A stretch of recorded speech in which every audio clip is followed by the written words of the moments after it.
Speed 80 words per minute. 5 seconds. Start. I am grateful to the honorable members who have made such a meaningful contribution to the debate.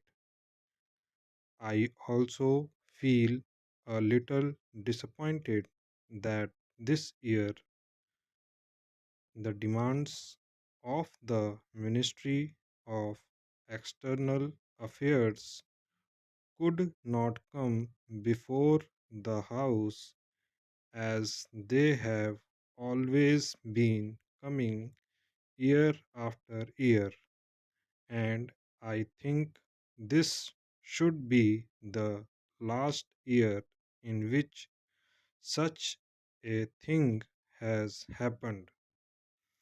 From next year, we should see to it that the Ministry of External Affairs ensures India's foreign policy is brought into focus as it has always been brought. We are really discussing something which has baffled the whole world. The changes in the world during the last few years and probably during the last few months have been so quick, so difficult to explain in terms of time, in terms of motivation, in terms of immediate or remote cause. So there is an element of bafflement, an element of the unknown, unforeseen, unanticipated in all these events, and therefore, when you are in the midst of such quick, baffling changes, what you see in front of you is a new set of uncertainties. We do not know how this has happened, and we do not know equally what is going to happen. At best, we can only make an assessment of the situation, and on the basis of that assessment, we could perhaps, in a vague manner, in a general way, determine the policy of our government or determine the policies of other governments, other powers in the world. So, the interaction also becomes full of uncertainties, and therefore, today, when we talk of foreign policy, when we talk of the international situation, no one can be sure that what he is saying is bound to happen and what someone else is saying will never happen. So, this is the kind of new uncertainty in which we find ourselves today. There is nothing wrong in owning this, in admitting this, since we have had a consensus on foreign policy right from the beginning. It is good that all the speeches which I have had the occasion to listen to are having the same import.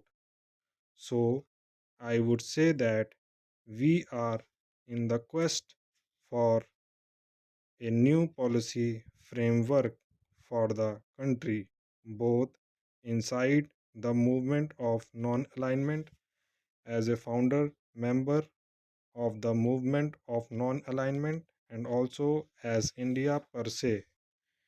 It is for us to ensure that the ending of the Cold War does not mean domination of any one power center. Precisely on this point, we have had several speeches now.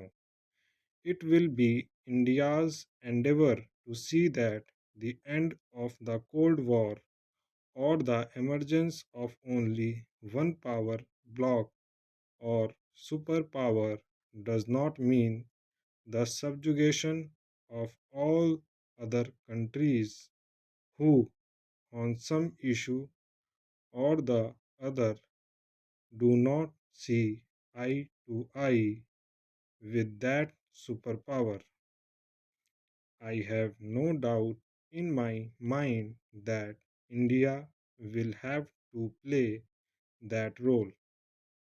It need not be confrontation.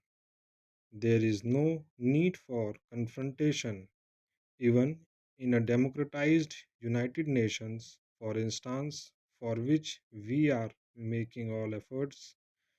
There is possibility, there is likelihood of a difference of opinion.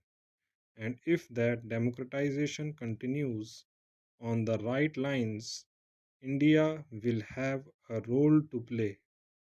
There is no question of the role of India and similar countries coming to an end. Therefore, what we are looking for is a democratized functioning of the world community wherein the decision is not on the basis of armaments, on the basis of money supply, on the basis of other considerations, but on the basis of justice and fair play. And that should be our endeavor. So it is the same struggle in a different context with different tools, perhaps. Therefore, I do not think that the role of India, which we have cherished so far, will ever end, and I am absolutely certain that we will continue this. We have also said it is for us to ensure that the emergence of new economic powers such as Germany and Japan works for the betterment of the poor and not only for the enrichment of the rich. This is what my visit to Germany is all about. We have found that it is not a unipolar world in all respects. Yes, in a military sense, it is unipolar, but in the economic sense, it is multipolar. It is multicentric. Therefore, there is really no point in emphasizing the unipolar nature of the world. There are so many economic power centers in the world. India is not an economic power center, but India has an importance which cannot be ignored by any economic power center, and that came out loud and clear in my visit to Germany.